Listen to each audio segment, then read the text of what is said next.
विघ्नहर्ता कोंबडी खत सप्लायर सलगरे आमच्याकडे पॅकिंग मध्ये अंड्याच्या कोंबडीचा कोंबडी खत मिळेल। उच्च दर्जाचे नैसर्गिक कोंबडी खत पुरवणारे एक विश्वासार्ह नाव। मुख्य वैशिष्ट्य म्हणजे हे खत 100% सेंद्रिय व उच्च दर्जाचे आहे। जमिनीतील सूक्ष्म पोषक तत्वांचे प्रमाण वाढवून पिकांच्या मुळांची वाढ जलद होते व उत्पादन क्षमता वाढते। कोंबडी खताचे फायदे असे की जमिनीचा सेंद्रिय कर्ब मोठ्या प्रमाणात वाढतो, जमिनीचा पोत सुधारतो। ऊस, केळी, भाजीपाल्यासह सर्व पिकांसाठी उत्तम सेंद्रिय खत म्हणजे विघ्नहर्ता कोंबडी खत। आपल्या ऑर्डर नुसार फक्त 8 दिवसात खत थेट शेतावर उपलब्ध। ऑर्डर साठी संपर्क 72 49 35 87 96। रमेश बंडगर, सलगरे, तालुका मिरज। प्रत्येक बातमीतील घटनेच्या वास्तविकतेची तुलना थेट पाहत रहा चांगली अपडेट। मिरजेतील काँग्रेस व भाजपच्या काही माजी नगरसेवकांनी पुणे येथे राष्ट्रवादी काँग्रेस पक्षाचे अध्यक्ष व राज्याचे उपमुख्यमंत्री अजितदादा पवार यांची भेट घेतली।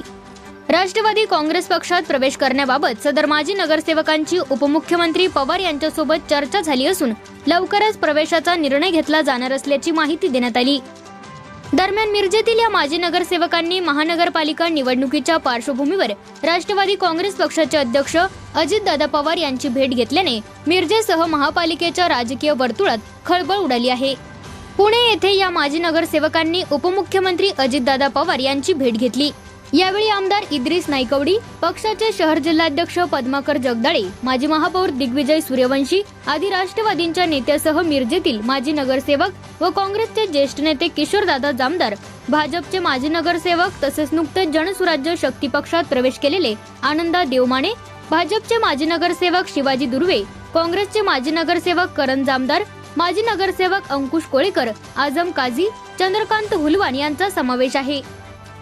याबाबत माहिती घेतली असता मिरजेतून किशोर जामदार, मैमुद्दीन बागवान, करण जामदार, संजय मेंढे, बबिता मेंढे, आरिफ चौधरी, जुबेर चौधरी, शिवाजी दुर्वे, आनंदा देवमाने, चंद्रकांत हुलवान, आझम काझी, अंकुश कोळेकर, रमजान सतारमेकर, संतोष कोळी आदी 14 जणांचा राष्ट्रवादी प्रवेश होणार असल्याची माहिती मिळाली। यापैकी बहुसंख्य माजी नगरसेवक असून उर्वरित संभाव्य व इच्छुक महापालिका उमेदवार आहेत। मिरजेत या सर्व 14 जणांना उमेदवारीचे आश्वासन आणि निवडणुकीनंतर प्रभागात विकास कामांसाठी निधी मिळावा अशा मागण्या उपमुख्यमंत्री अजितदादा पवार यांच्याकडे करण्यात आल्याची माहिती देण्यात आली। तसेच पक्षप्रवेशाची तारीख अद्याप निश्चित झाली नसल्याचेही सांगण्यात आले। मिरजेतील ज्येष्ठ नेते, माजी नगरसेवकांसह मिरजेतील संभाव्य उमेदवारांनी राष्ट्रवादी काँग्रेस पक्षाचे नेते उपमुख्यमंत्री अजितदादा पवार यांची भेट घेतल्यानंतर काँग्रेस पक्षाकडूनही हालचाली गतिमान झाल्या आहेत। मंगळवारी खासदार विशाल पाटील यांनी येथील काँग्रेसच्या माजी नगरसेवक व नेत्यांशी संपर्क साधून चर्चा केली, तर रात्री उशिरा माजी मंत्री आमदार विश्वजित कदम हे या माजी नगरसेवक व नेत्यांना भेटणार असल्याची माहिती मिळाली।